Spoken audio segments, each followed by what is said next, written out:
I don't remember much of Call of the Cutie. All I do remember is the fact that the Cutie Mark Crusaders are formed in this episode. I feel like this should be a big episode though. Not only is the main 6 version 2 created, but we're also introduced to 2 new characters. The episode doesn't even focus on any of the main 6, but instead follows Applebloom, Applejack's sister. This really should have been a good episode. Keyword there is should.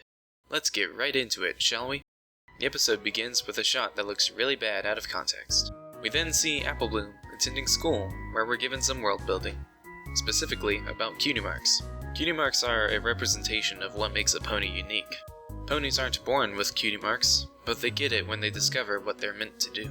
It's basically your life's purpose put on your butt. Nice. Seems weird to me that the class is learning about cutie marks when most of the students already have one. If they were learning about this before any of them got their cutie marks, or were at least learning about it when someone got their first cutie mark, it would make a lot more sense, considering that most students would already know what a cutie mark is. Applebloom gets caught passing a note that has nothing on it. What could be so important that it couldn't wait until after class? It's blank.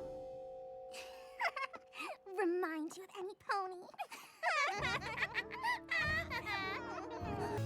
Did you seriously not notice that, Teach? All the horses laughing loudly behind you at a student? No? Good. Applebloom is sad about not having her cutie mark, followed by the stock bully characters showing up to rub it in. And yeah, they act about as predictably as bully characters do in a children's TV show. The bully leader tells Applebloom and Twist that she's having a quinceañera over the weekend to celebrate her new cutie mark. See you this weekend.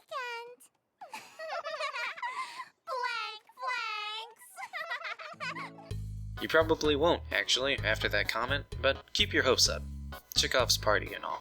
Back in the apple orchard, Applebloom is still sad about not having her cutie mark, so Applejack tries to cheer her up.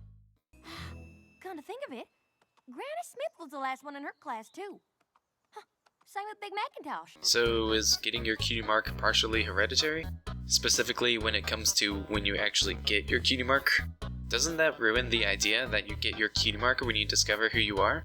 I get that this might be a coincidence, but if it's not, then that kind of gyps the idea of earning your cutie mark. What happens if a pony discovers what makes them unique before it's their time to actually get their cutie mark?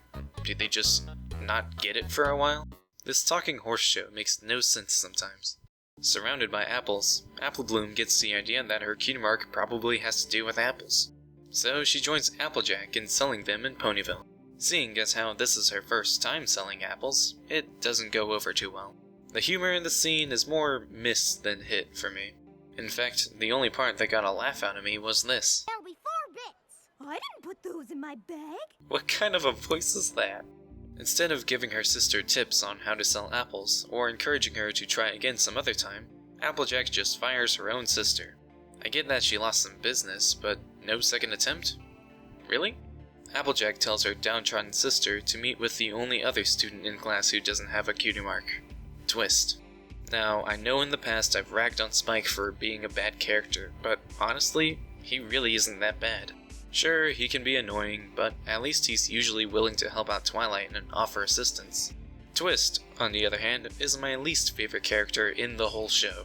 Her voice is annoying, I don't find her lisp endearing at all, and her only purpose in this episode is to bring Applebloom down.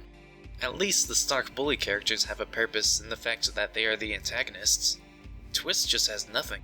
She is just not very interesting and not very fun to listen to either. She makes Applebloom sad. Moving on. Rainbow Dash makes a very literal pun before offering to help Applebloom earn her cutie mark. Apparently she was the first in her class to get her cutie mark. That's nice, I guess.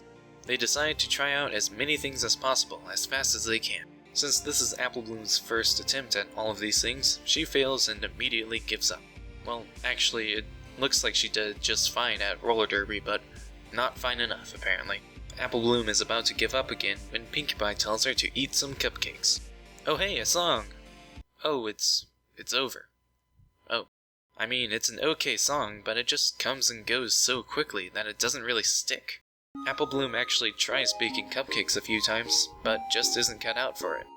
Twilight walks in, for some reason, and Apple Bloom begs her to just magically put on a cutie mark. As to be expected, this doesn't work. In her sadness, Apple Bloom somehow walks right into the cute Sierra that she was trying to avoid. How did this happen? She walks through the kitchen on the right and appears in front of the door. We don't even see the entrance to the kitchen anywhere. What? She tries to escape the party with no one noticing her, which includes hiding on a table that everyone can see. Oh, that's genius. Also, what is this guy doing just swinging his horn around? Wait, the horns in this universe are sharp enough to pop balloons on contact? Holy cow, those things are sharp! This guy is a horrible accident just waiting to happen. She's about to get out when Applejack walks in and pushes her back in. Apple Bloom, you can go around her. You can go around her. Oh, come on. The bullies try once again to make fun of Apple Bloom for not having her cutie mark, but she convinces them that she already has it. She even goes one step further and convinces the bully lead that she's not going to show her cutie mark so that she doesn't get outshined. Good thinking there. Now all you have to do is leave. Wait, there's still 4 minutes in this episode.